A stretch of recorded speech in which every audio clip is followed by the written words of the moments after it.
Do you need to be worried about a certain NFC North rookie tight end? How do you feel about the changing quarterback situation in Indianapolis?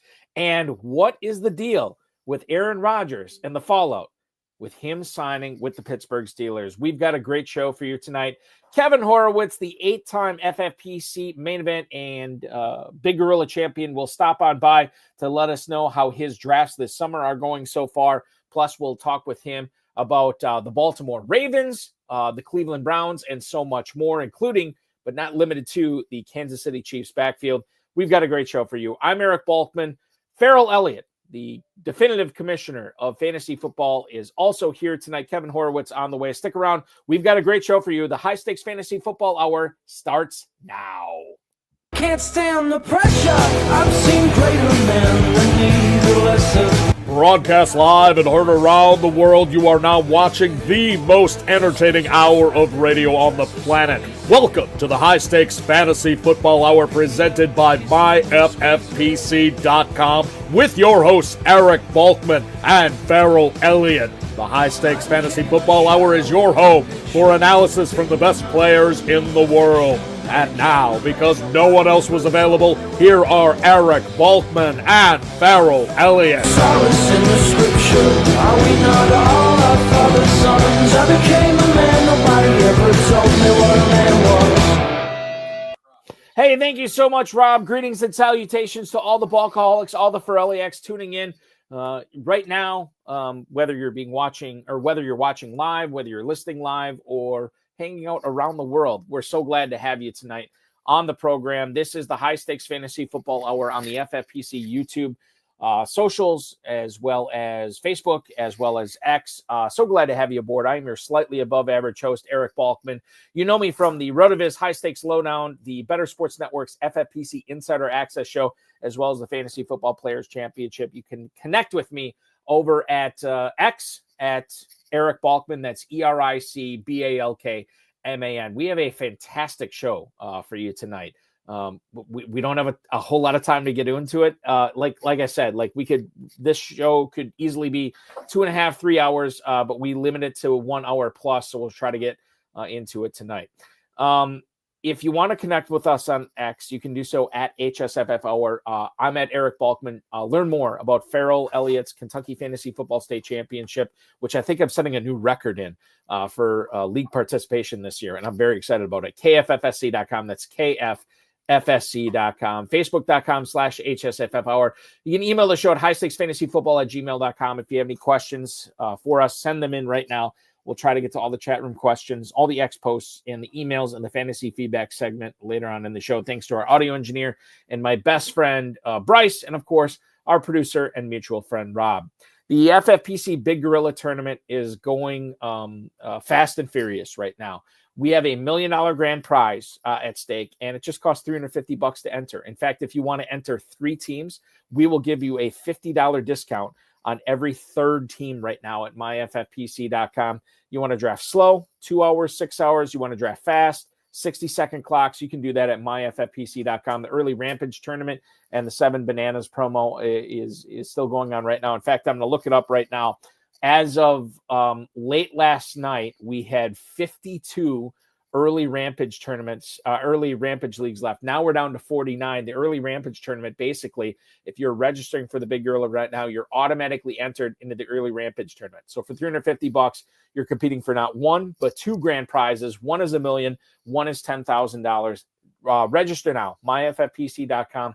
And then if you continue to get that 7 pick, not only twice in a row, 3 times in a row, 4 times in a row, every time you get it at least 2 times in a row, we're going to give you a $125 FFPC Best Ball Tournament entry for free. We're going to give you a free FFPC Main Event $2,200 entry for free. We're going to give you a $10,000 High Society entry for free. And then if you somehow get that 7 pick 5 times in a row, a Jungle Safari for 4, a $50,000 value courtesy of the Fantasy Football Players Championship. And if you don't want to go on a Jungle Safari, if that's not your jam, if you'd rather stay in the United States or North America or in the Northern Hemisphere and draft teams, we'll just give you 50 grand cash. No problem. Just register now for the Big Gorilla. MyFFPC.com. We got the FFPC main event going on this weekend as well. Not only slow drafts, but we have 2 live drafts going on this weekend. The draft tomorrow that starts at 10 o'clock Eastern time. There's only 1 spot left in that. Register now, myffpc.com. We have a separate main event live draft going on Sunday night at 9 p.m. Eastern time. 5 spots available in that right now. So you can draft for $1 million at your leisure this weekend with the FFPC. FFPC Best Ball and Superflex Best Ball Tournament going on as well. A $300,000 and $100,000 grand prize, respectively. $125 or $35 to entry for entry. And remember, in the FFPC Best Ball Tournament, even if you don't win it this year, you come in second place, we're going to give you $100 grand. That's right. Don't even win the tournament. Be a loser, and you get $100 grand. That's the best part about the FFPC Best Ball Tournament this year. 30-second, 60-second, 2-hour, and 6-hour clocks available there. And if you want to play Dynasty Fantasy Football, myffpc.com is your home for that. Entry fees range from $100 to $5,000, 1,800 plus leagues. Excuse me. As of last week, 2,000 plus leagues over the course of 15 years. Not a single one has ever folded with the FFPC. Your home for Dynasty Fantasy Football at myffpc.com. Remember to like this video, subscribe to the channel, comment on the video, share it with your friends, share it with your enemies, and get notified each and every time we go live. I want to bring on the co-host with the most right now. He is the commissioner of the definitive commissioner of fantasy football and the commissioner of the Kentucky Fantasy Football State Championship at KFFSC.com. The incomparable Ferrell Elliott. Ferrell, good evening. Happy June to you. So glad that you're hopping aboard tonight. Good evening, and how are you? I'm doing great. I'm worried. Is there going to be a test on all the information you just gave out? I'm trying to keep notes. I'm trying to enter stuff over here. You are a record-setting trailblazer KFFSC player. And then you run down all the options in the FFPC. I don't want to go on the safari. I want to come to New York and spend a week with Alex K. That's what I want to do. I would love that too. That would be my safari into New York. Rick Ross has talked about it. Rick says I don't usually get to watch live. He likes to marinate in the discussions that we have. It's great to have everybody here live. Yeah, we're going to get into plenty of discussions tonight, Ferrell. Before I move on, you and I were talking before the show, and we said, hey, bring up the KFFSC $100 Sweet 16 championship tonight. That's real exciting. Yeah, that's real exciting to get in that $100 league. Chase, no, there's no $1 million prize. But it is a $10,000 grand prize, right? That is in the $300. That's in the $300. We've only got 96 teams, so right. The $100 entry, the grand prize is in the neighborhood of $3,000. So the big prize is in the division. So So my point is the $100 one, that league filled, and we're already off and running on that. That was the Vontae Mack. No matter what, Vontae Mack, and that filled, but there's still 6 choices, which are all presently scheduled to be slow drafts, and there's still 6 choices, 6 divisions available for anyone that would like to join. Now, the old-fashioned bulky, that's the one you're in the Run to Daylight, which is a $300 buy-in. And as soon as that one fills, we'll be off and running. Well over halfway full. Only a few spots left in that. That's the 2025 Run to Daylight Sweet 16 Championship. You can compete against me, and I'm not ashamed to say we have who else do we have in that? Stu Keen, who has been a guest on this show. You gotta love Stu. That one. Our good buddy Dominic Guzzetti is in that one as well. Yeah. Last week's guest on this show, Steven Hirgalos, is also on that show, or in that league, excuse me. Jake Valike, a longtime FFPC 26er who I know you compete with and against in the FFPC. He's in that league as well. It's a lot of fun. Join us now, KFFSC.com. And, of course, all the main event onlines that are going on right now.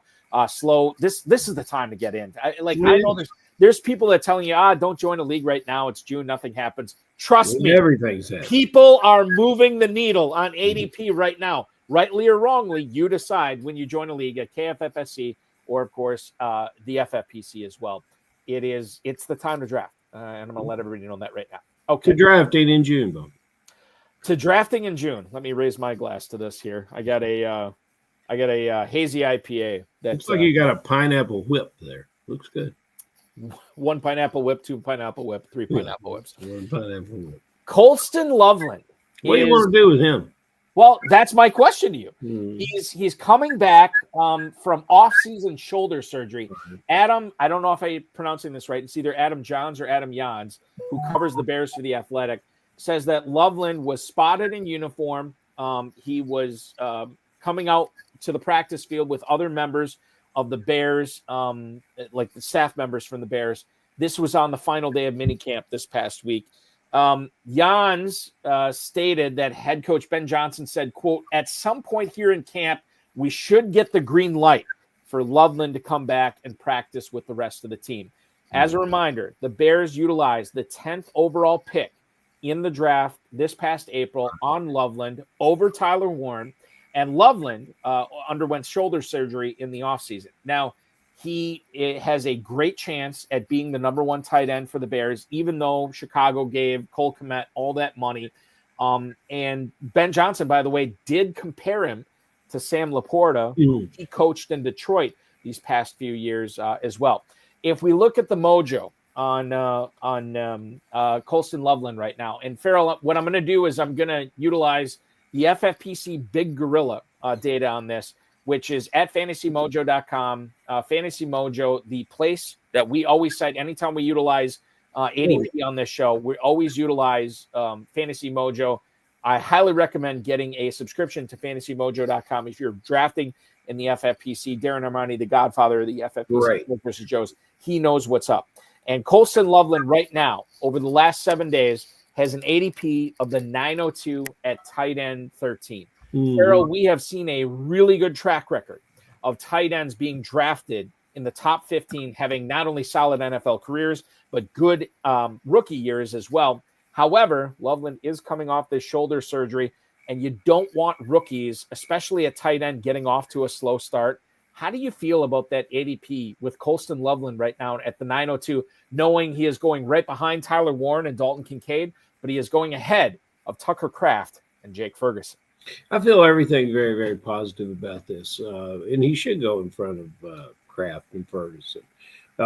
This is what we're going to begin to see be very, very successful at the tight end position in a Bowers-esque way, however, a more physically imposing player, but who moves the same way. This is a move player. This is a fluid player. He's more of a hybrid wide receiver, despite the fact that he's 6'6", and he's got a catching frame that, you know, our young quarterback there in Chicago can't throw over, out, or around. You can just kind of generally be targeted, and you're going to find this guy. Now, the coach likes him, which is a big, big deal. The coach and the tight end get there at the same time.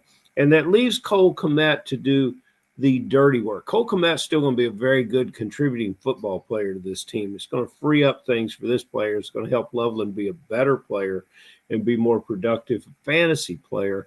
I love what is going to happen here. Is he going to have a Bowers-like year? I don't know, but he certainly could. I was thinking about Bowers, who we talk about often on this show.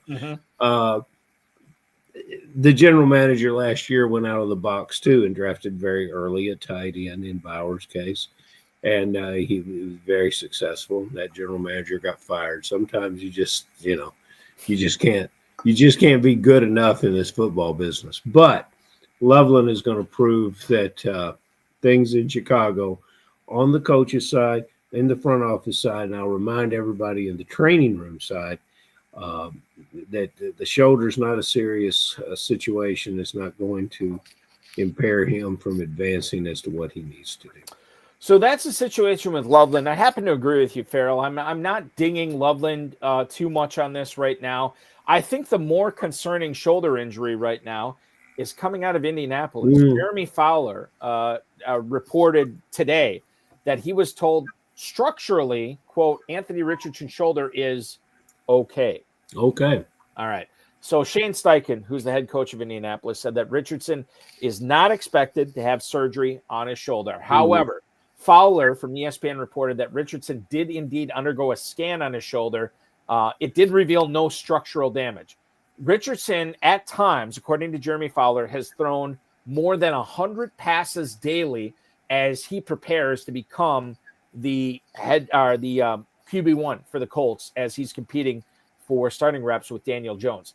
Now, the shoulder injury, it sounds like it's just inflammation, but again, we don't know. This is just and the injury reporting on stuff in early June is nothing compared to what the injury reporting is going to be in early September, early October, so on and so forth. He should be able to come back for training camp because he's going to get a lot of rest.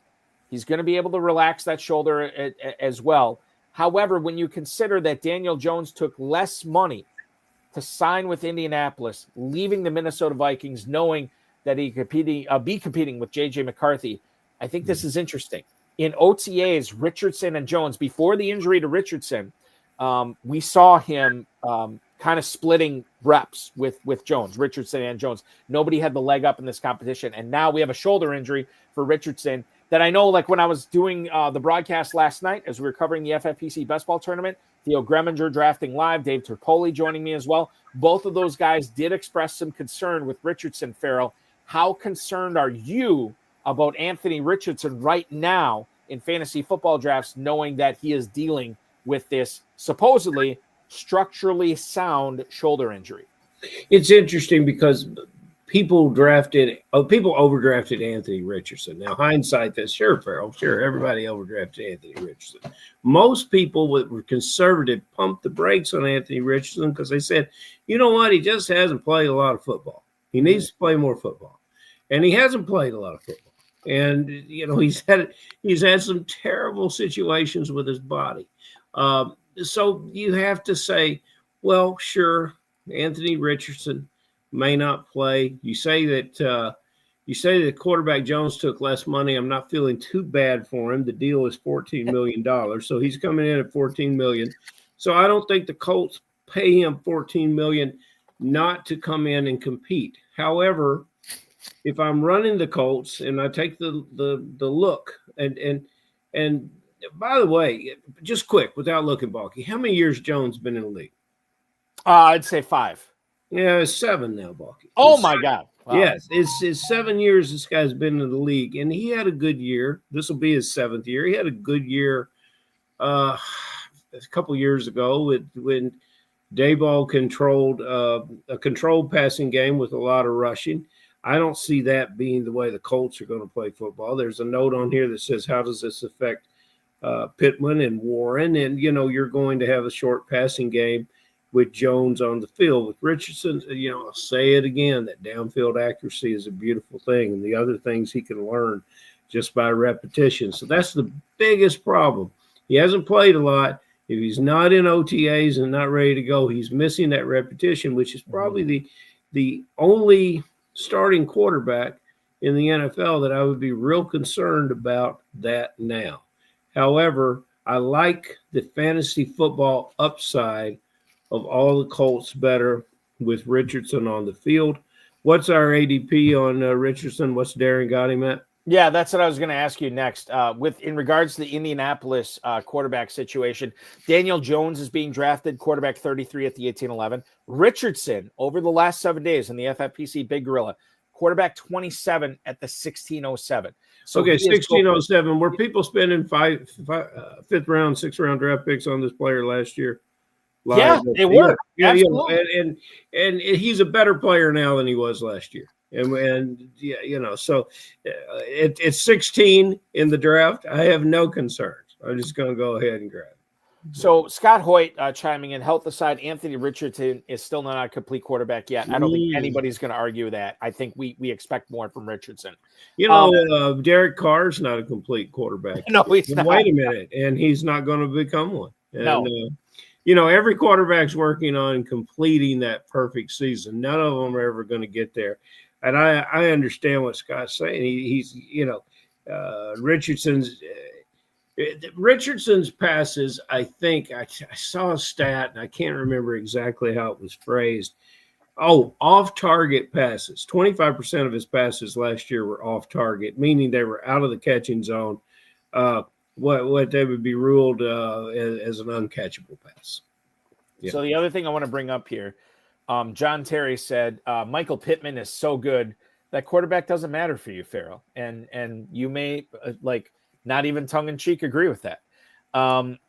John Terry also saying Richardson being the starter is only good fantasy wise for Anthony Richardson. And Scott Hoyt chiming in on YouTube right now. Daniel Jones starting for the Colts helps Michael Pittman, helps Tyler Warren. If Jones is the starter over Richardson, who do we bump up among Colts pass catchers in our draft boards? You really can't bump up anyone because they're going to catch passes. They're going to gain about 8 or 10 yards. They won't have the type of explosive offense. If you're going to as a football team trying to be successful with Daniel Jones. Right. And we talk about Richardson's not playing.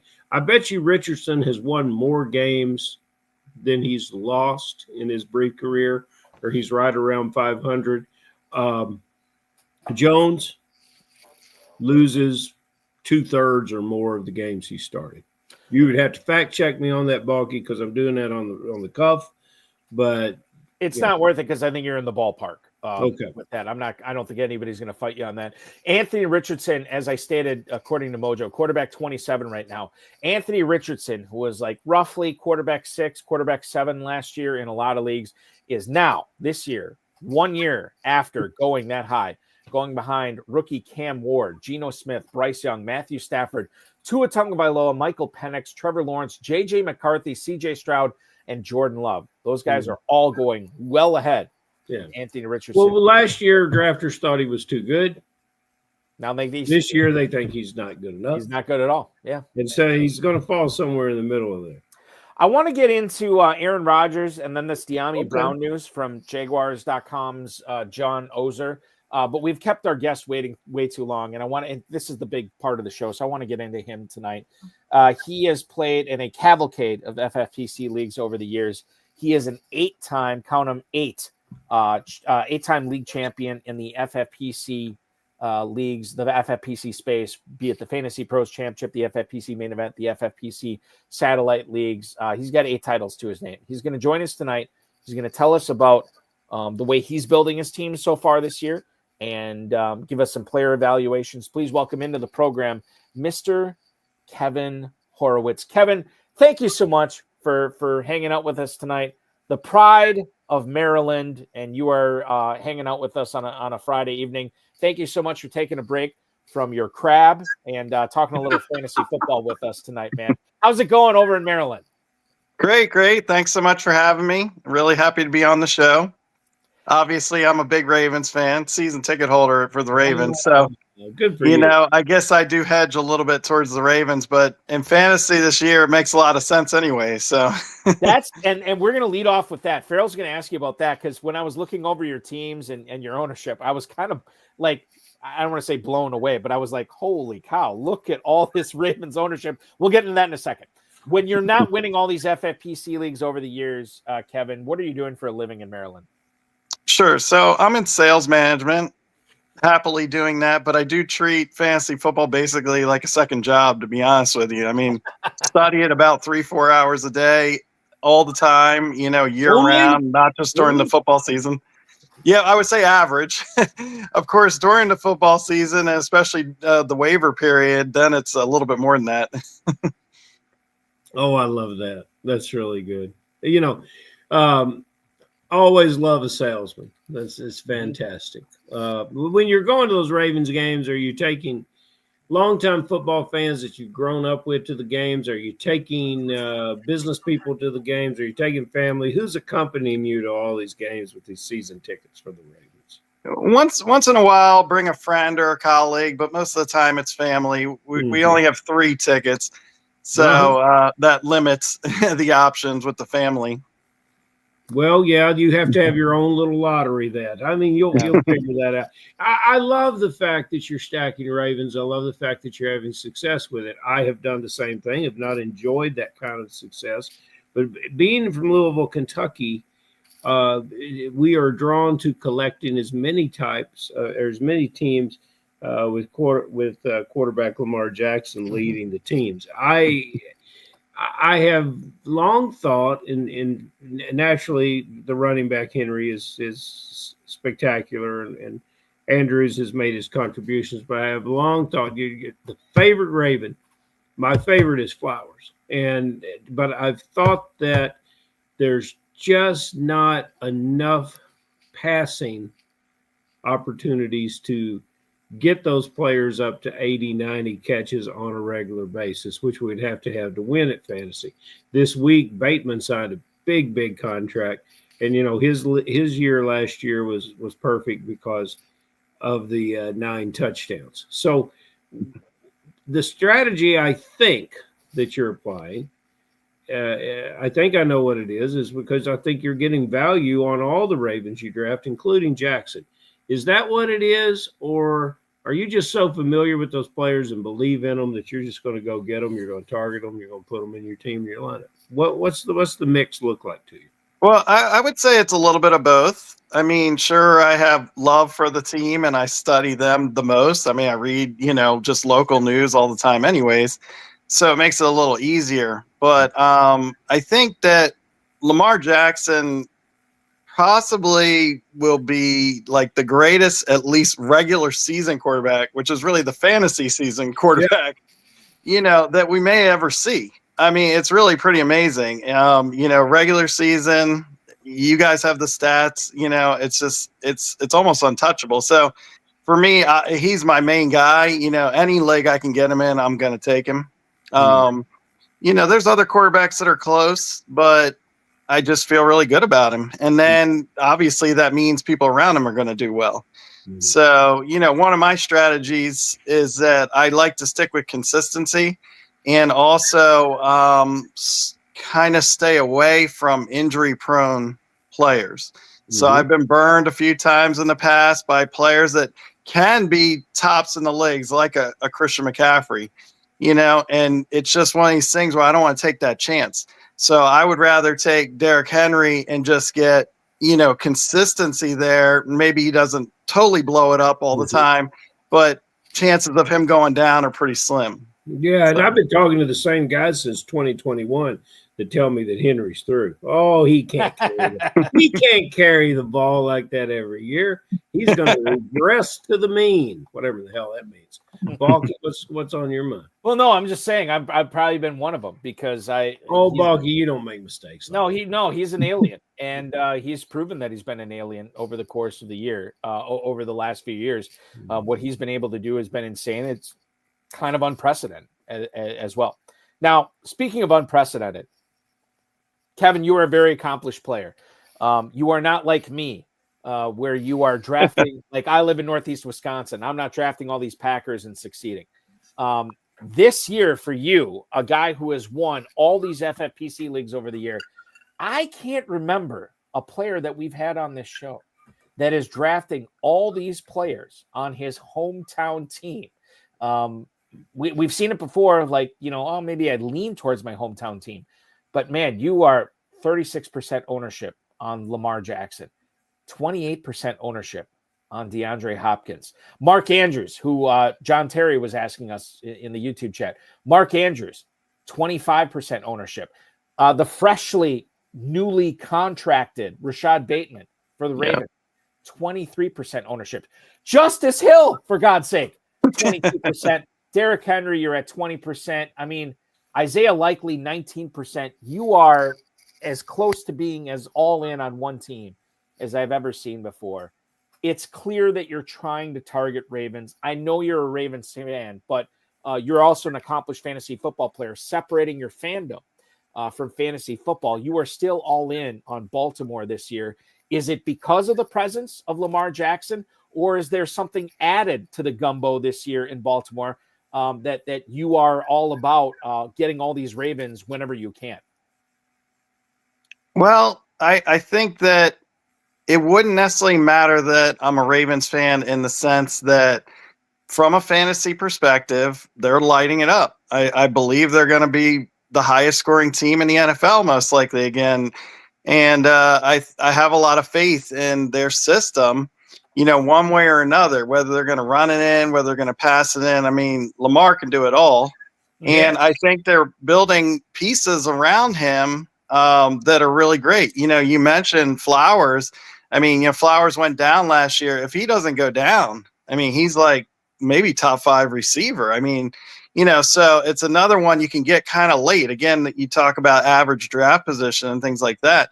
I mean, some of these leagues with my Lamar Jackson ownership, I got him in the 3rd round. I'm like laughing, that he's still there in the 3rd round. So, and Flowers is going pretty late too, like to 3rd, 4th round, things like that.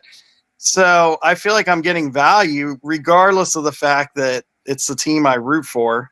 I'm also rooting for doing well in fantasy football and earning money, that type of thing. I feel like it's earning, so it does make a lot of sense to go for Ravens. But I have other teams that I'm focusing a little bit on too, that I have faith in too. I have a lot of faith in players from the Eagles, players from the Commanders, players from the Chiefs, to name a few, and then the Lions.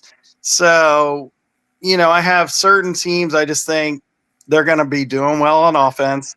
So they're safe bets. And then there's just certain players that are consistent, just regularly. And a lot of them have dropped in the draft where, they used to be like first rounders, but I guess because of them getting older, people are like, oh, I got to get somebody younger.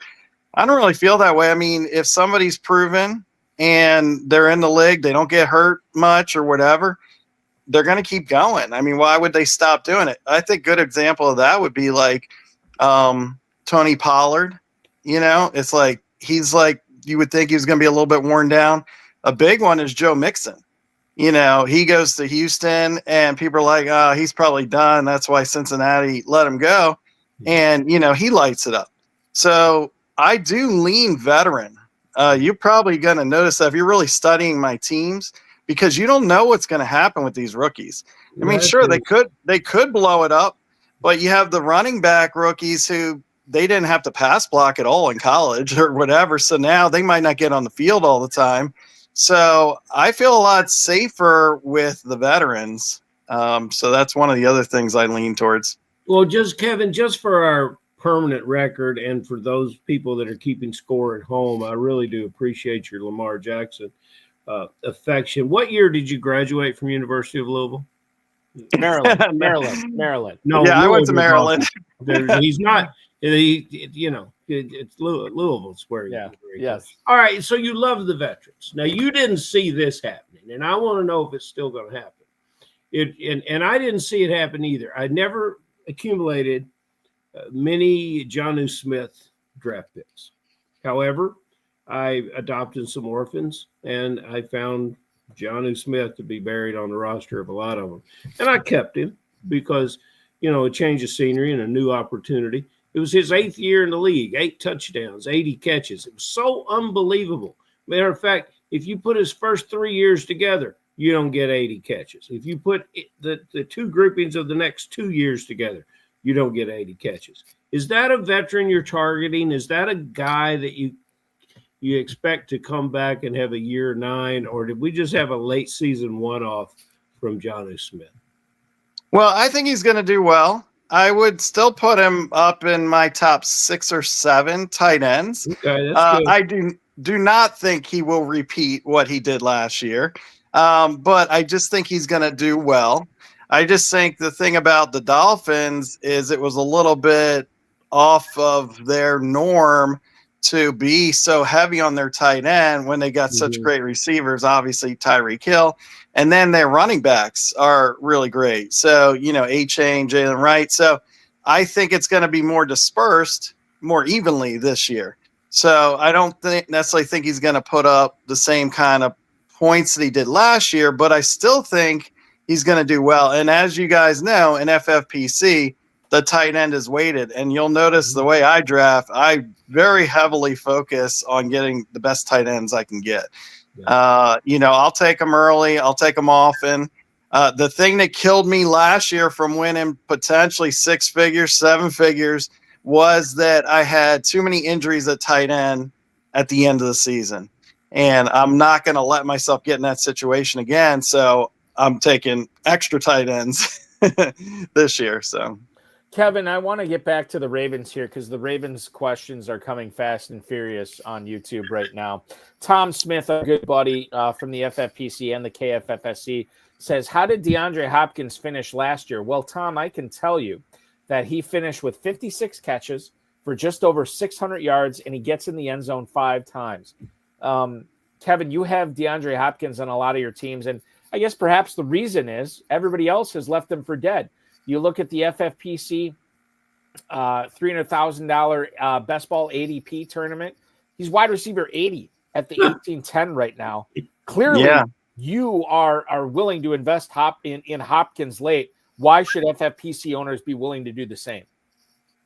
Well, first of all, again, you're looking at a veteran player who's been at the very, very top of the game. So, you look at the Chiefs last year, they didn't even really utilize him that much. And the little bit they did, he caught the ball, and especially in the end zone. I mean, he's still got great hands.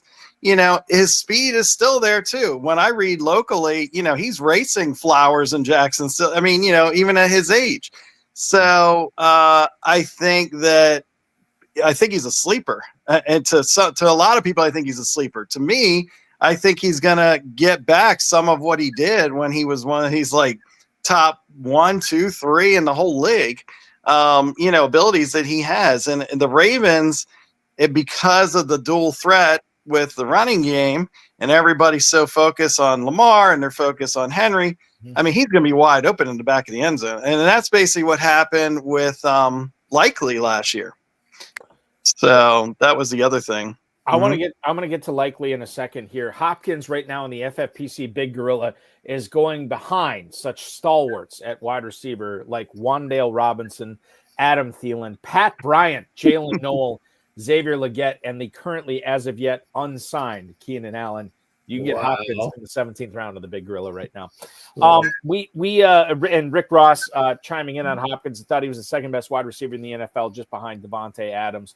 I want to bring up the other thing that Scott Hoyt has been talking about on YouTube right now, as long as we're talking about tight ends.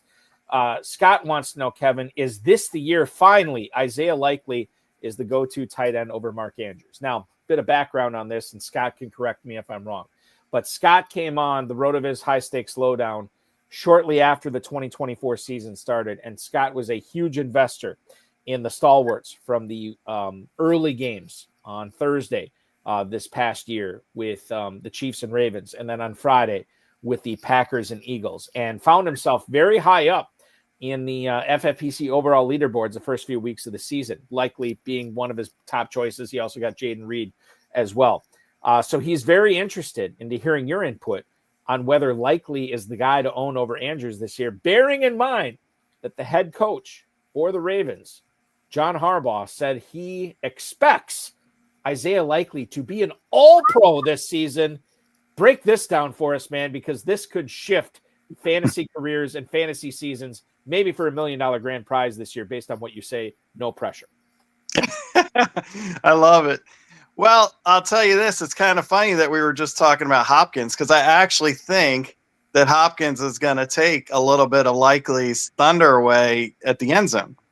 I think that's going to be sort of a secret weapon there, and there might be a little bit more focus on the coverage with Likely as well. But I think the big thing is that with Andrews, again, even though I'm veteran heavy, but there is also the possibility that he could get hurt. He's been hurt before. Again, I like to be a little safer versus people that have been injured, a decent amount. So the thing about that is if he goes down, right? I mean, you can get Likely pretty late in drafts right now. So if Andrews goes down, Likely will go off, right? So that's going to be huge. Even if Andrews is healthy, Likely still going to do well, okay? Probably be, top 15, maybe 20 in that range. But if Andrews goes down, I'd say Likely jumps up to like top 5 tight end in the NFL this year. Really? You know what's wild about this, and I want to ask one more Ravens question, but I'm just going to bring this up here, and perhaps I'm speaking out of turn, and feel free to call me out on this if I am. Isaiah Likely is right now tight end 17 at the 1101. Ferrell and Kevin, He is going behind Kyle Pitts, Jake Ferguson, Tucker Kraft, Dalton Kincaid, Colston Loveland, Tyler Warren, Mark Andrews, David Njoku, Jonnu Smith, Evan Engram, TJ Hawkinson, Travis Kelce, Sam Laporta. I'm going to keep going up here. George Kittle. I'm going to stop at George Kittle, and maybe I'm being a little bit bombastic here because George Kittle is a third-round pick and likely is going much lower than that. But if everything were to fall into place with Baltimore this year, let's say Andrews goes down. Let's say Andrews just kind of takes a back seat to Isaiah Likely. I could see him in a world, non-zero chance, not likely, maybe Isaiah Likely. Likely. Yeah, exactly. But I could see Likely if something happens to Andrews, which we've seen before, I could see him outperforming all these guys easily. I could see him performing over Pitts and Kraft and Kincaid and Loveland and Warren. And then obviously if something happens to Andrews, he's going to outperform him. David Njoku is dealing with Jerry Jeudy, Cedric Tillman, the rise of him as well. You have Jake Ferguson not only dealing with CeeDee Lamb, but George Pickens as well. We can go up to Jonnu Smith, who maybe takes a back seat and things normalize with Tyreek Hill and Jalen Waddle. You can go up to Evan Engram and know that they have Bashal Tutin and Travis Etienne and Travis Hunter and Brian Thomas there. You can go up to TJ Hawkinson. They have Addison. They have Justin Jefferson. I'm not saying it is probably going to happen or even better than a 50% chance of happening. But when you're talking about a tight end in the FFPC tight end premium format, Isaiah Likely at the 1101, the second half of the FFPC Big Gorilla Tournament ADP. This is where he's going. You don't have to take him in the top 10 rounds. You can take him 11th or later. I think there is significant upside, Kevin. You're our Ravens guy. Do you agree with that? Yeah, it's a no-brainer. I mean, he's undervalued in there. So big time if Andrews goes down. I mean, literally, he could do better than Kittle, if Andrews were to go down. So it's huge upside, and it's very little risk at that point in the draft. So, yeah, I feel good about Likely, especially where he's being drafted. I am very uncomfortable because I am never in a room where I am the least optimistic person about any subject. And here I find myself treading water in the deep end of this Likely conversation. And I think Booger Freeman is right on spot. Maybe for a week or two. That's what it's always been. And I don't want to repeat myself from last week, but I love the enthusiasm. I'm always on an upside of a player, but I see a lot of great tight end talent, and this player is the same reason that Flowers is never going to catch 90 balls or 100 balls regularly. He's never going to be a Tyreek Hill because we're dealing with a team that has just so many weapons and a quarterback that'll put his feet to work. And then they will salt away games with Derrick Henry. Bang, bang, bang.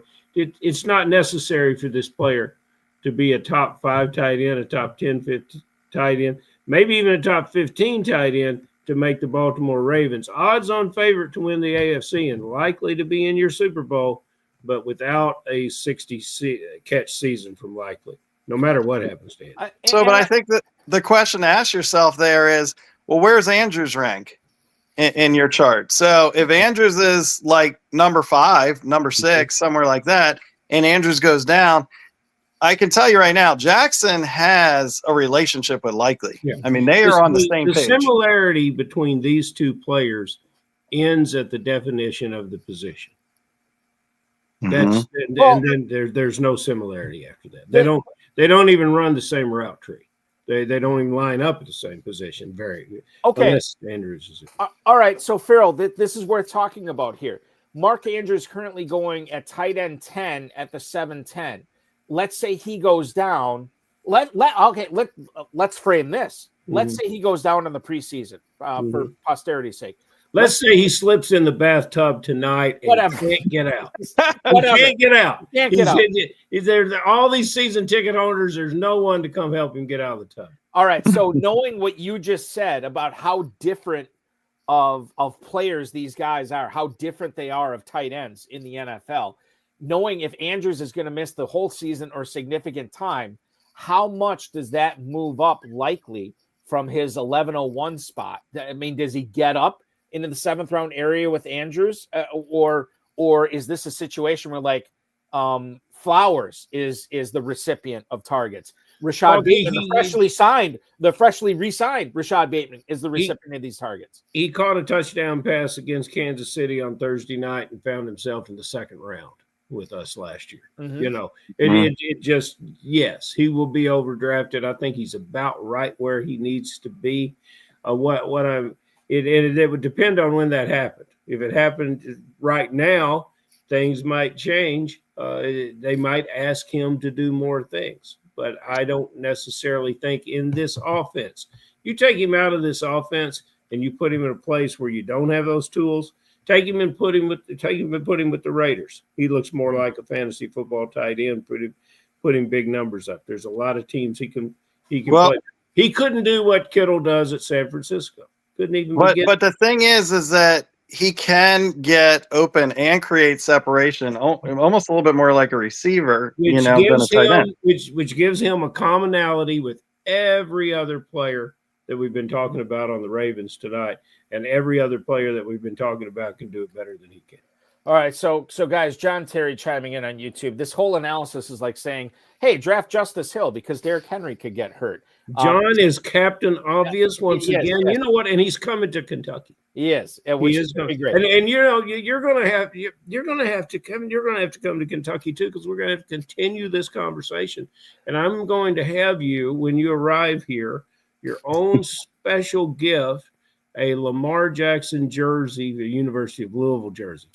There we go. That is nice. I take that. Thank you. We're going to be ready for you. You have gifts waiting, sir, in Kentucky. But what's wrong? So what's wrong with taking the handcuff? Okay. I mean, it makes sense to me. Right. So John is saying, like, you could say this for lots of backups. Scott Hoyt, and we could get into this discussion as well, too, tonight, Kevin. Who's the best backup tight end? In other words, if any of the top tight ends goes down, who's the best backup? Adam Hahn is chiming in, like, Lamar and Henry are the Ravens to roster here. I get that. But at the same time, guys, I can't. Joe Del Zanero, the book of Baker Boy, has said there is no such thing as a bad pick after the 10th round. 1101 is where Isaiah Likely is going. Mm-hmm. At that point, I stopped looking at his downside. I stopped looking at his floor, and I just look at his ceiling. And maybe the ceiling never hits. Maybe Andrews goes down and Likely is like a fringe top 12, top 15 tight end. Okay, that's still a bet I'm willing to make at that point. I think there's something there. I think it's something that we need to be looking at in tight end premium leagues.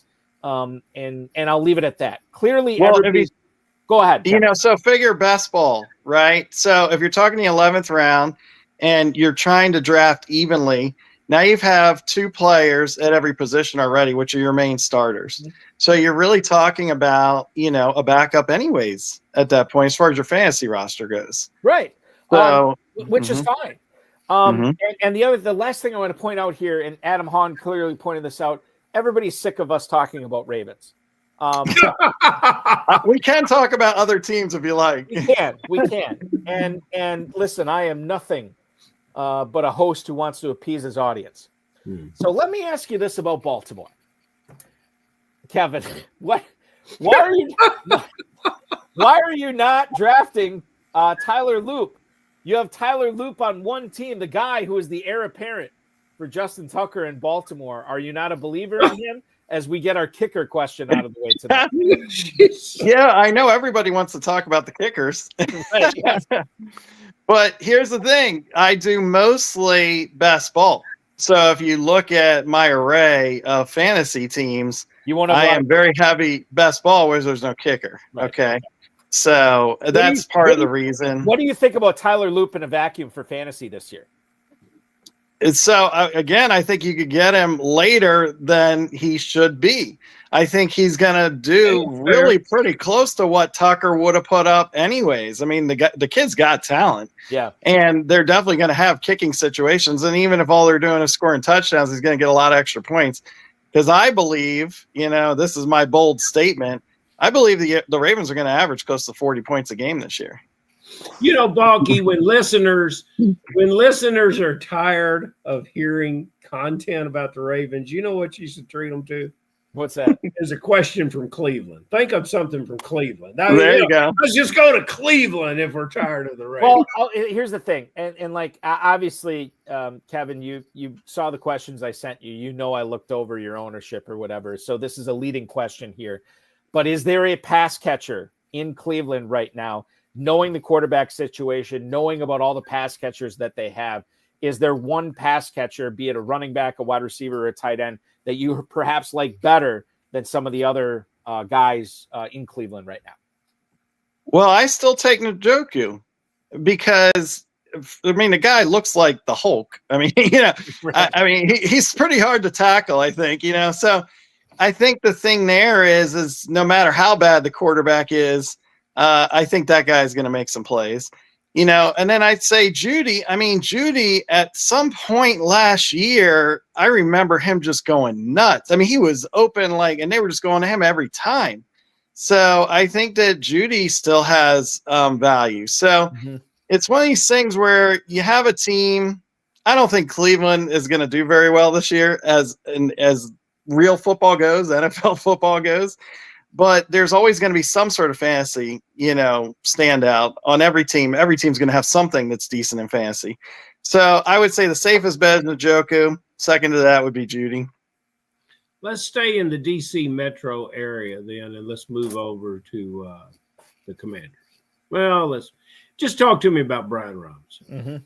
Brian Robinson, my erstwhile, sometimes partner in Las Vegas, J.R. Fenton. J.R. will start whispering in my ear. Maybe we should start looking at Brian Robinson for later in the draft. Maybe we should start looking at Brian Robinson. Maybe, is Fenton proper to whisper that in my ear again continually this year? Well, again, where he's drafting on average, there's over 20 running backs already taken before him, it seems like. So why not? He is their lead running back. Another guy, like you look at the Chiefs and with Pacheco, and he's dropping because it's like, oh, well, they got 5 running backs over there now. Well, he's still going to be the primary back. Now, I do draft Kareem Hunt a lot. So you'll notice that I'm heavy on that because it seems like they're going to give it to him when they get close to the end zone. But, back to the Commanders, I think the Commanders could potentially be the second highest scoring team. So I'm loving it in the Baltimore, Washington area that we have such great football here. But again, from a fantasy perspective, when I can't get Jackson, I'm taking Daniels. So that's my next quarterback. And, even though he's only going, only his second year, but I just think the way it's set up for him is looking really nice. So, and you think about the teams that hand it off to their running back at the goal line. And then you think about the teams that just let the quarterback poach the touchdowns from the running back at the goal line, like Josh Allen. So the Commanders will give Brian Robinson the ball inside the 10-yard line. So I think he's still got value. And again, especially where he's currently being drafted. So that's the Robinson report here. You mentioned Kareem Hunt in your answer, and I want to get your thoughts on that backfield. Obviously, Pacheco, people are very excited about Brashard Smith, obviously still after the NFL draft. The way that you're handling the Chiefs backfield, for you, it's like sprinkling Kareem Hunt, and then that's it? Well, yeah, I'm not huge on the Chiefs backfield. Okay, I do think most of the touchdowns are going to be passing touchdowns for them. Kelsey, I think, is kind of relegated to more just touchdown dependency. I don't think he's going to get like a ton of catches in the middle of the field. But I am high on the Chiefs, and I am high on Mahomes. Again, he's drafting way lower, really, kind of than I think he should be. Because you're looking at his receivers. Now that Rajee Rice is healthy, Xavier Worthy is a superstar. Rajee Rice is a superstar. Hollywood Brown, he's like an afterthought, but if he's healthy, he can get open and be a deep threat. And then they have, the great tight end. So I think the Chiefs are going to put up a lot more points than people, saw last year. They saw them struggle a lot last year. And one of the big problems was the offensive line. And they addressed that in the draft. So if Mahomes has time, it's going to be a different story. So I actually think they're going to do a lot better. I like fantasy players for them, but I would kind of lean more away from the running backs. The thing is with Kareem Hunt, I mean, I'm getting him with like the last pick in the draft. So, it's like, well, why not? Okay. So that's Kareem Hunt. Ferrell, I've got a question. Yeah, we've kind of picked the brain of Kevin about Lamar Jackson.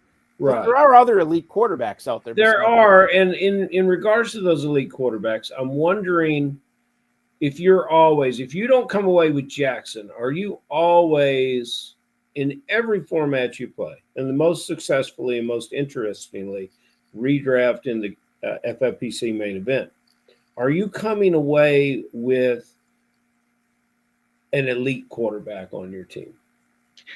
I'm one of the fancy players out there. I know there's a lot of people, they wait a long time on quarterback because obviously quarterbacks, the 20th quarterback's probably going to put up similar numbers to like the 10th quarterback. Mm-hmm. So I get it. But if I can get an elite quarterback and an elite tight end, and especially just the way the FFPC, is set up to be, I'm going to take them a little extra early. So I just feel like there's this rush on the receivers and the running backs in the first couple, 2-3 rounds, so heavy that you can get just like an amazing quarterback with a much later pick than really I think they should be. Mm-hmm. That's why I'm saying I even got Lamar Jackson in the 3rd round in a couple of these drafts. So, it could be said, people are going to say, okay, Josh Allen, Jaden Daniels, Lamar Jackson, but they're pretty clearly the top 3 quarterbacks in the league right now. And then Jaden Daniels after Jaden Daniels, I'd say you have Mahomes, Burrow, and Hurts. They're the second tier. And then if you can't get any of those 6, then I think you can wait. And, right. Just pick receivers and running backs and all that earlier. Mm-hmm. All right, so there's a few things I want to get to on YouTube right now. We'll go to Adam Hahn first. We'll get to John Terry in a second. Adam wants to know, Kevin, is there a 0 QB strategy? Currently, he is in a big gorilla draft with the FFPC. He hasn't taken a quarterback through round 12. Is there something to be said for that? And I will say, for a lot of the pundits I've been listening to who draft in the FFPC, they have said this. 0 QB is a thing. Kevin, is 0 QB a thing for you this year? Well, if I can't get one of those first 5 or 6 that I said, then yeah, I can wait forever. I mean, I would rather say, you guys were talking about Anthony Richardson earlier. I know there's big discussion about that. I mean, personally, I'd pretty much take any other starting quarterback over him. And I think eventually Daniel Jones is going to end up starting there one way or another. But you wouldn't take Daniel Jones either. Yeah, I don't like them, period. So yeah, you're right about that. But like Sam Darnold, he's like one of the last quarterbacks going. I mean, and now of course, because of Aaron Rodgers signing, he's going to move up, a little bit anyway. So there's that. But yeah, so I can see the strategy for the 0 quarterback. I can see that working. But I think it's silly to pass on Lamar Jackson, Josh Allen, Jaden Daniels, and late in the 2nd round when they're going to be superstars this year. All of that 0 quarterback strategy was beginning to get followers until about 3 years ago, when if you didn't have a good quarterback, you were basically toast. Well, and Ferrell, to that point, Kevin, would you include Jalen Hurts on that list as well with those other elite quarterbacks? I think I would. Yeah, I do. I mean, yeah, I feel very safe with Jalen Hurts, So, again, I'm not going to go past, like, if I have opportunities. And actually, if you look at some of my leagues, by the way, I have Hurts as my 2nd quarterback. Oh. Yeah. So, now this is more best ball, and it's Superflex. Yeah, so if I can do it in Superflex, that's like instantaneous. Yeah. But even in best ball, why not? You're going to need another quarterback anyways. So, again, you can still get some decent, running backs and receivers. You're waiting a couple extra rounds or whatever, but they're still pretty close. And, once you get past the top 10 receivers in the whole NFL and the top 10 running backs in the whole NFL, then it's somewhat close. So I do see a strategy that's working for me, because not a lot of drafters are doing it this way, because they're going to skip getting a second quarterback for a while. So I can get a Hurts, a Burrow, a Mahomes. You'll see that in a lot where they're my second quarterback. I want to ask you this too, focusing on tight ends. John Terry, who was on the show just a few weeks ago, wants to know a tight end question here. Where are you in drafting Brock Bowers, and where are you in drafting Trey McBride? In the FFPC Big Gorilla, Kevin, as you know, Bowers is the 106 as tight end 1. Trey McBride is the tight end 2. You can get him on average at 111. If you do have a mid-first round or a late first-round pick, you looking at either of these guys? So I definitely thought about it for a bit with Bowers, but I feel like it's a little bit too high. I mean, you can get like CeeDee Lamb, you can get Barkley, you can get Gibbs, you can get Justin Jefferson at the same point that some people are taking Bowers right now. So for me, I mean, maybe if I have the 8th pick, I'll take Bowers if he's still sitting there.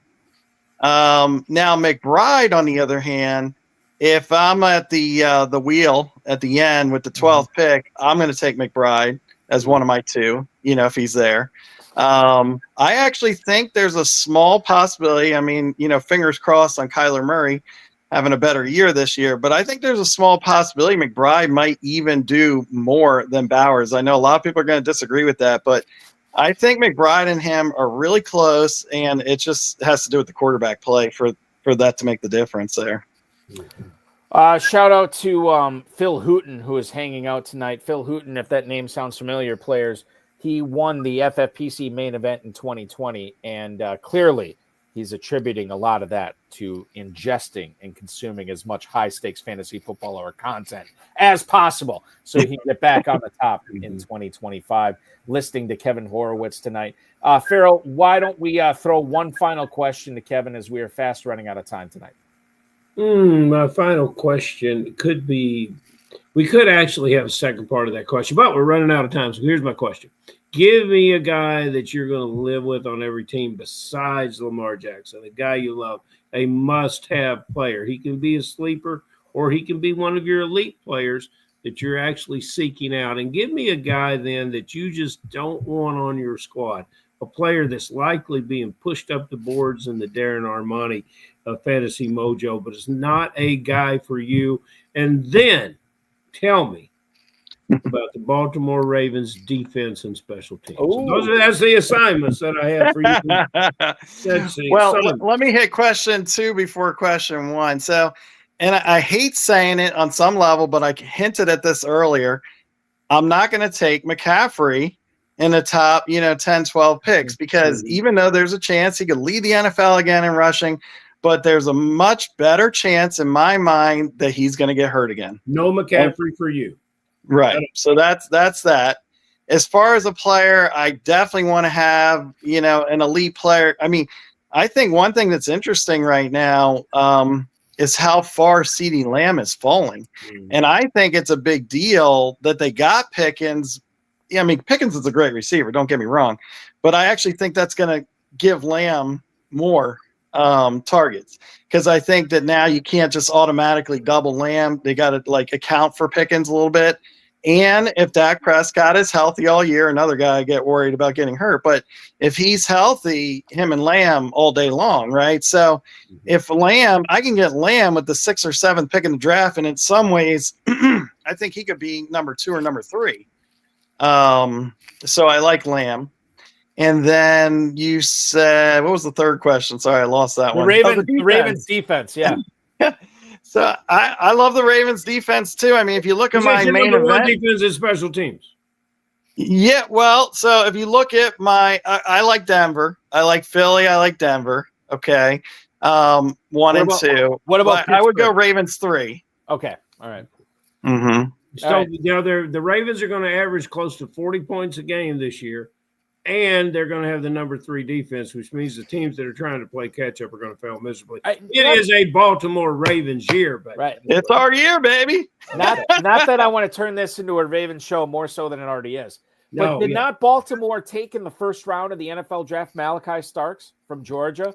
So literally another playmaking safety that could play center field, that could turn interceptions into touchdowns, scoops and scores could happen with Starks as well. I don't know, man. It just seems like the Ravens reload every year. I think you could do a lot worse.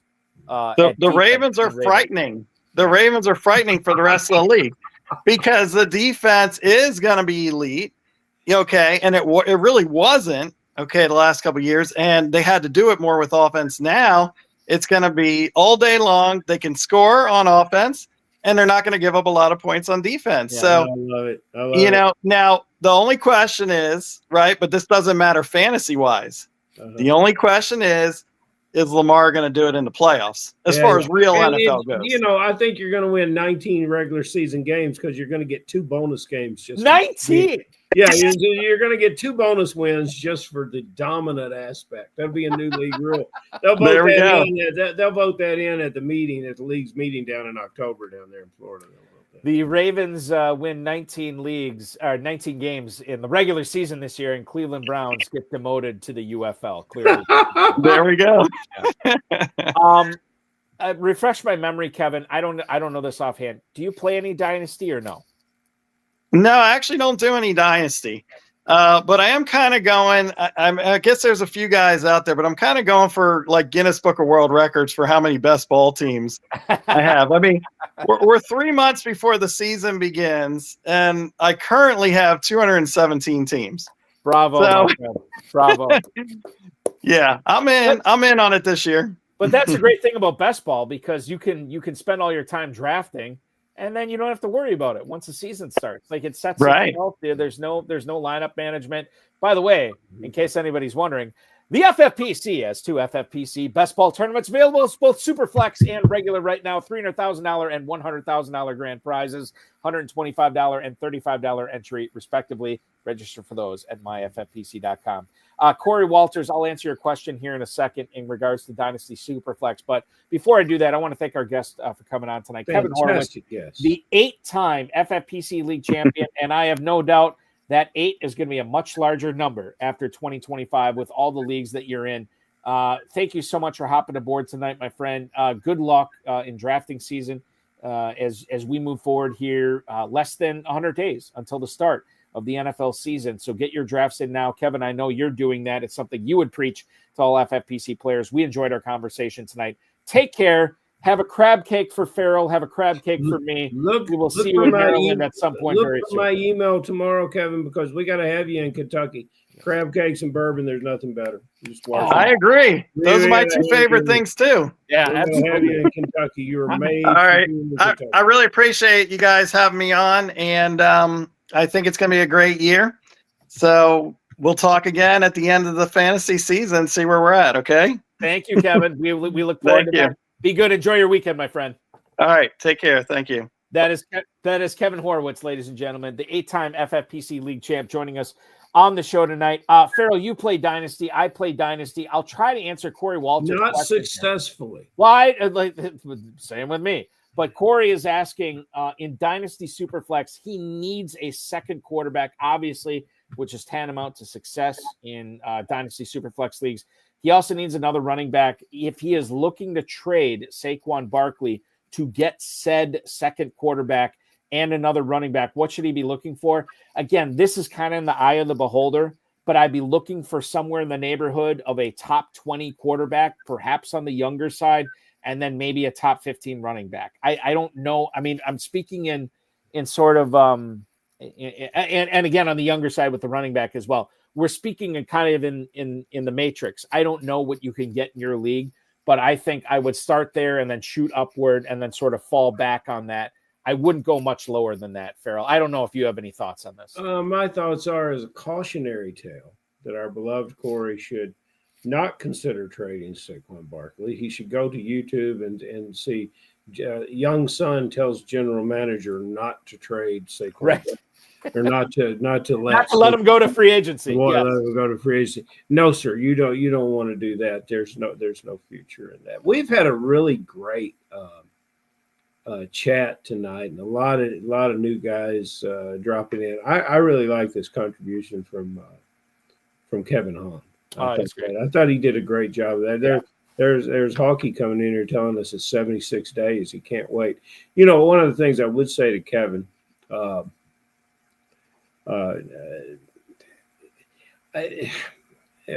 say to our good friend Mr. Hahn, he had up a post about Patrick Mahomes' success rate in a pocket. Mm-hmm. Do you recall that one, Balky? Yeah, I'm going to try to find it right now. It's right there. That's a fantasy football stat that we can look away from. I think it's kind of like unrealized air yards. With a clean pocket. Why does Mahomes have a clean pocket? Well, it's probably when it was compromising his feet and they didn't think he could move that well, and they only rushed 3 and they dropped a linebacker and put in an extra safety or maybe a corner. All his receivers were hurting this year, and none of them could get open. The offensive line was hurting. The clean pocket didn't stay clean too long. Right. And it was a rough year. It's a rough year. If you take, we have a guest on tonight that obviously knows his football and knows how to win. There were games when Kelsey was targeted 13, 16, 13, 10 times during the year. This because Kelsey was the only guy that was trying to get open. And if you remember Kelsey towards the end of some of those games, he was completely spent. He could barely finish the route. And it's just the world's going to be different in Kansas City this year. So I would look at Mahomes differently with the healed, and I wouldn't let stats overrule what, because every one of these guys it's just like our guests tonight. Every one of these guys devote a great deal of their time watching football, and they're smarter with their eyes than what the statisticians are with the numbers that they hook up. That's what I'm saying. I think the most, if we're going to include a stat, this is not a fantasy. Adam, not Kevin. Adam Hahn, yeah. Patrick Mahomes is going as quarterback 6 right now, which to me is interesting when you consider the fact that quarterback 6 in the FFPC Big Gorilla is 2.5 rounds after quarterback 5 with Joe Burrow, and it's also a round and a half earlier than quarterback 7 with Baker Mayfield. So he's kind of on an island there. And if you want to pick him a little bit higher, that's cool. If you want to take advantage, if he slips a little bit, that's cool too. I'm kind of, I don't want to say I'm Switzerland with Patrick Mahomes, but I think you can tell yourself the story either way with Mahomes in 2025 as far as how well he's going to do for fantasy. And I'm not I think that's a very good assessment. Richard Ross just came in with something really, really good here. Throw that one up. Yep, I got it right here. Kelsey changed his workout since he started dating Swift. Boy, I would too. I would change. I would change a lot of things if I started dating swiftly. Ferrell, we covered on the and I'll get into this in a second, on the FFPC Insider Access show last night. And this could be a fake name, I don't know. But we had a live draft. Theo Greminger from Fantasy Points hopped aboard. Our good buddy Dave Turp was on as well. The player with the number 1 pick in the draft we covered last night, his name was not Taylor Swift. He was Tyler Swift. And I don't think he got Travis Kelce in the draft last night. Very interesting stuff as well. Another thing that Adam Hahn is pointing out, Mahomes has not been good for consecutive years. The Chiefs made the Super Bowl in spite of him, not because of him. I think they made the Super Bowl, especially last year, because of 2 things. I think the defense was really, really good, and I think that fortune just favored him last year. Sometimes and I think when Adam comes on the show as a guest, we won't have to ask him the question. Right? No, we won't. We know how he feels. Clearly. Yeah. Which is good stuff. As well. John Terry saying more hip thrust for Travis Kelce. Oh, my goodness. That was uncalled for. It was uncalled for. And on that note, we will put a bow on the show tonight, but not before we tell everybody about the Kentucky Fantasy Football State Championship at KFFSC.com. Ferrell, I'm just figuring this out right now. The $100 Sweet 16 Championship in the Vontae Mack division. I'm on the clock, and I've been on the clock for the last hour and a half. I apologize to everybody. I'll be making my pick. Well, you better take Likely or another Raven. Yeah, exactly. I'll take maybe Hopkins. You never know. I might go really off the board here. So I'm on the clock in that, but that doesn't mean just because that league's full, that doesn't mean you can't play in the KFFSC. The Run to Daylight Sweet 16 Championship, the old-fashioned division, which I teased at the top of the show. I'm in that league. That's a slow draft. It's a 6-hour. We need to get that one going. Yeah, that one needs to come on, and we have a live one coming up on the 15th. This is a slow draft, and we really need 5 guys to jump in there and get that one moving. We had the I'm in the Rocky Blyer, not Rocky Blyer. What's the one I'm in that's drafting on Tuesday the 13th? This I do not know.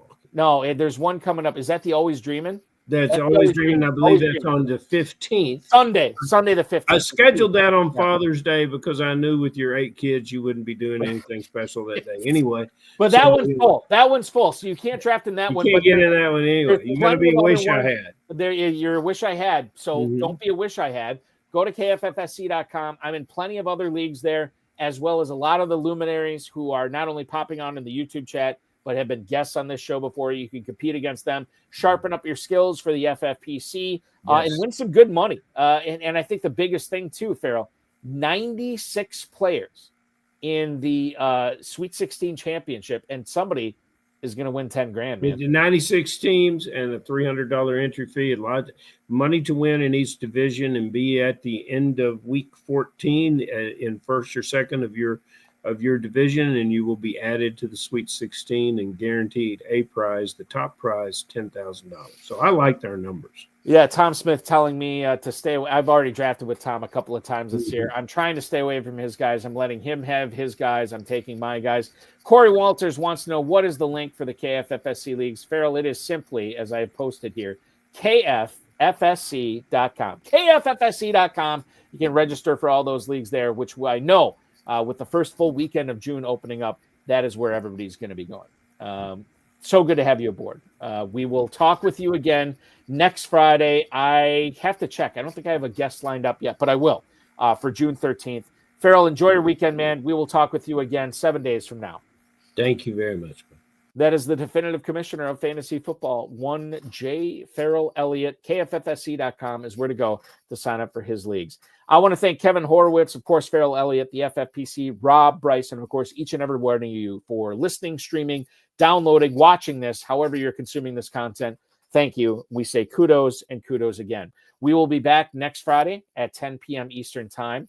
If you are looking to consume more content from the FFPC until then, check out Thursday night's Insider Access show on the Better Sports Network. You can check out that on the BSN socials, the Better Sports Network website, as well as the FFPC socials. We had live FFPC Best Ball coverage, something that I always like getting on. Theo Greminger from Fantasy Points every single year. He drafted a team live from the 2-hole, going for $300,000 last night. You can check that out. Dave Terpoli came on to pick. It was great because Theo and Dave normally own these teams together, but Terp was not involved in this at all. So we got some real analysis from him. Got some good feedback from Theo on how he felt his team went. He gave us an interesting grade on his team at the end of the show. So check that out in case you missed it. We will go live with Insider Access this coming Thursday at 7 p.m. until 9 p.m. Fantasy Points editor-in-chief and SiriusXM Fantasy Sports Radio's Fantasy Football Mornings host, Joe Dolan, will join me for 2 full hours on a lot of great FFPC stuff and how he's falling in on ADP, some player evaluations, and draft strategy as well. Join the FFPC Big Gorilla Tournament right now. $1 million grand prize, $350 entry fee. I should look this up right now. I know I normally do this, but I'm not commissioning tonight. Our good friend Bryce is with the midnight draft tonight, the 11:55 draft. Looks like it's already full. Okay, so you can't register for any more drafts tonight with the Big Gorilla, but starting at 1 p.m. tomorrow, you definitely can. We already have some people in that one, and we'll have drafts going on all weekend long for the FFPC Big Gorilla. Again, $1 million grand prize, just $350 to enter. You get a $50 discount on every third team there. Early Rampage tournament still going on. About 4 dozen early Rampage leagues still left there. So you can still get in there and play for 2 grand prizes for the price of 1 entry fee. 7 Bananas promo obviously still going on as well. The FFPC main event will feature 2 live drafts this weekend, one tomorrow night, and then, of course, one Sunday night. You can always get in on FFPC Main Event slow drafts as well. $1 million grand prize, $6 million plus prize pool as well. Check that out at myffpc.com. I alluded to the Greminger and Terpoli Insider Access show last night. You can compete against Theo indirectly, at least, with you joining an FFPC Best Ball Tournament League. Right now, $125 will get you in a $300,000 grand prize, and for the first time ever, a $100,000 runner-up prize. So you can finish second and still take home six figures at a $125 price. If you want to get in even lower than that, $35 will get you into the Superflex Best Ball Tournament. That is still featuring a $100,000 grand prize there. 30-second, 60-second, 2-hour, and 6-hour clocks available at myffpc.com. And if you like playing fantasy football every single day of the calendar year, Dynasty startups are for you. Entry fees range from $100 all the way up to $5,000, 2,000 plus leagues. Over the course of the last decade and a half, none have ever folded. So if you are in an FFPC Dynasty Startup League, you are in for the long haul. myffpc.com. Remember to like this video, subscribe to the channel, comment on the video, share it with your friends, share it with your enemies, and get notified each and every time we go live, which, by the way, two things. I should have mentioned this at the top of the show. Two big things next week. Tuesday night, the June edition of the RotoViz High Stakes Lowdown. We will go live at 10 p.m. Tuesday night. It'll be myself and another FFPC guest on that show. And then next Friday night, everybody wants to know, hey, when are the pros versus Joes? When are the Joes going to be revealed? I have the list. I know who's a Joe. I know who's not a Joe this year. You want to know who's going to be a Joe?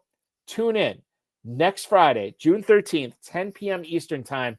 Within the first half hour of the show, I will reveal the 42 Joes that are going to be competing against the 42 pros this year for glory. 7 free 2026 FFPC Main Event teams up for grabs.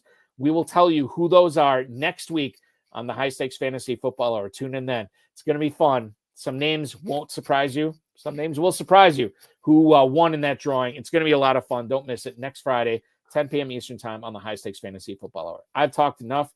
I want to wish you all good night. Thank you so much for listening, viewing, watching, streaming, downloading. Your weekend officially starts now.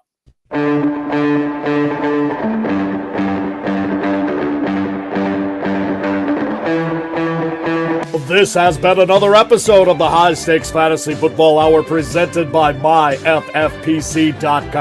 It was broadcast live and was watched around the world. Balky and Ferrell will be back next week with more analysis, more interviews, and more advice from guests much smarter than they are. Thanks for watching, and we'll talk with you again next week.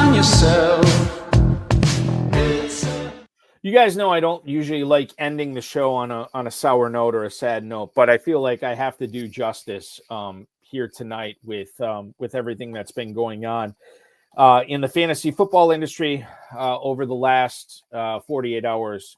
I was doing the the Insider Access show last night, and about 15 minutes into the show, I caught wind on X that a former co-host of the Insider Access show, Anthony Servino from RotoWire, had actually passed away Wednesday of this week, and he was way too young, younger than me actually, 40 years old. Leaves behind a wife and a 10-year-old son. I'll read what RotoWire had to say about it on X, because I think they put it very, very succinctly. We are heartbroken by the passing of Anthony Servino, known to many as the Real NFL Guru. Anthony was a passionate fantasy football voice and a friend to so many in the community. He brought energy and authenticity to everything he did. More than a creator, he was a devoted husband, loving father, and true supporter of this space. Our thoughts are with his loved ones, especially his wife and son, during this incredibly difficult time. Please consider donating to Anthony's family via GoFundMe, and the link is in a pinned tweet, x.com/RotoWire. It's RotoWire's pinned tweet right now. I'll just say this, and I don't, Derek Brown had some really good words to say in regards to this passing for Anthony Servino. So I don't really want to.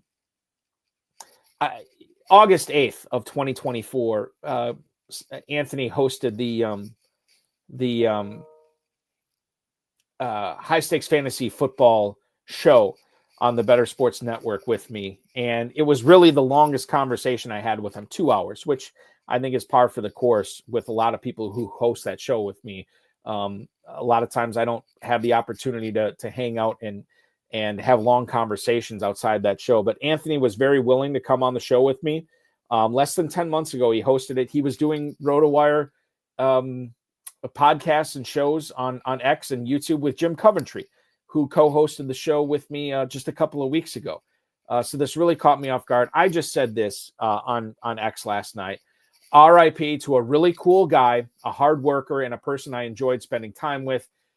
Anthony and I did a show less than 10 months ago, and his passion and his work ethic stood out incredibly. Prayers up for his wife and son.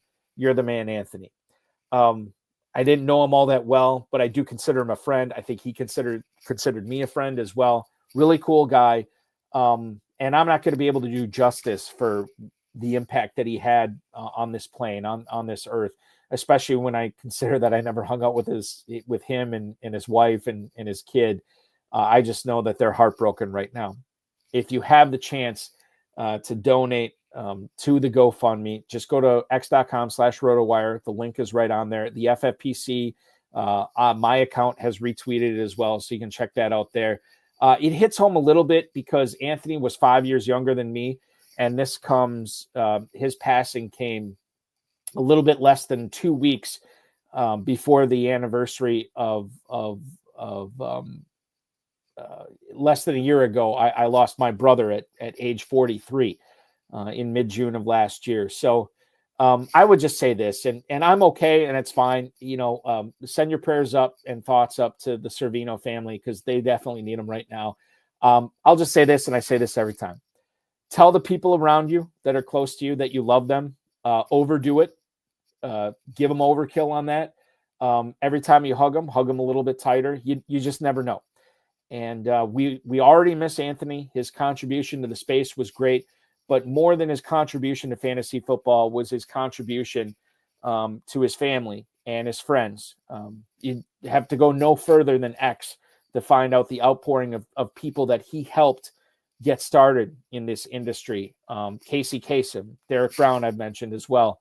We all owe a certain debt to Anthony Servino, and we will always miss him. And it's going to be a little bit hollow going forward. So support his family if you can, as you can see fit. RIP Anthony, we miss you so much, and we will see you again on the other side. Thanks so much for watching, everybody. We will talk with you again next week.